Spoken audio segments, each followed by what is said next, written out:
રાજ્યના સ્માર્ટ શહેરોમાં હાલ મેટ્રો પ્રોજેક્ટની કામગીરી ચાલી રહી છે, પરંતુ આજે સુરતથી જ દ્રશ્યો સામે આવ્યા છે તેને સૌ કોઈને ચોંકાવી દીધા। સુરતમાં મેટ્રો માટે લાગેલી મહાકાય ક્રેન ધરાશાયી થઈ હતી, જે એક મકાન પર પડતા મોટું નુકસાન થયું છે।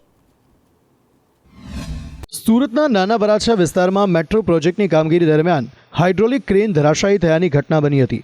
મેટ્રોની કામગીરી દરમિયાન અચાનક હાઇડ્રોલિક ક્રેન સંતુલન ગુમાવે છે અને પલટી મારી જાય છે।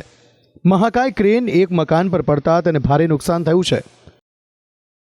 जबरदस्त अकस्मात हतो एवुं लाग्युं अमने के आ तो सदनसीबे भगवाननी दयाथी कोई जानहानी नथी थई, पण जे नुकसान थयुं छे करोड़ों रूपियानुं ने अने आ जे बेदरकारी छे ने तंत्रनी के मेट्रोनी आपणी एसएमसीनी के आटली बधी बेदरकारी तो आ काले सवारे शुं बीजा प्रसंगो घटशे ने एनी कोई सीमा नथी एम के आवुं खरेखर आ तंत्रने एक अमे कहीए छे ध्यान दोरीए छे के आ ना बनवुं जोईए। आ जे बधुं बन्युं छे एनी जवाबदारी शुं लेशे।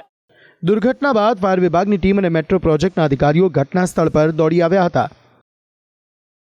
साथे हमણાં જ અમારી વાત થઈ છે।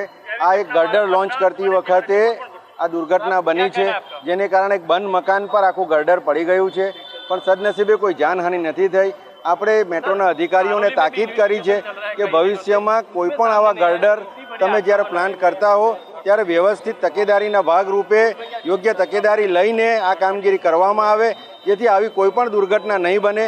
અગાઉ પણ આ જ રીતે એ લોકોનો સ્પાનમાં નુકસાન થયેલું હતું। મહત્વનું છે કે આજે મેટ્રોની ક્રેન ધરાશાયી થયાની દુર્ઘટના બની છે, તો આ પહેલા 30 જુલાઈના રોજ સુરતથી જ મેટ્રોના સ્પાન નમી ગયાના સમાચાર હતા। હાલ વરસાદી માહોલ વચ્ચે બનેલી આ બંને ઘટનાઓએ મેટ્રોની કામગીરી સામે સવાલ ઉઠાવ્યા છે, પરંતુ આ ક્રેન તૂટી પડ્યાની કેવી રીતે ઘટના બની તે તો તપાસ બાદ જ માલુમ પડશે। બ્યુરો રિપોર્ટ, સંદેશ ન્યૂઝ।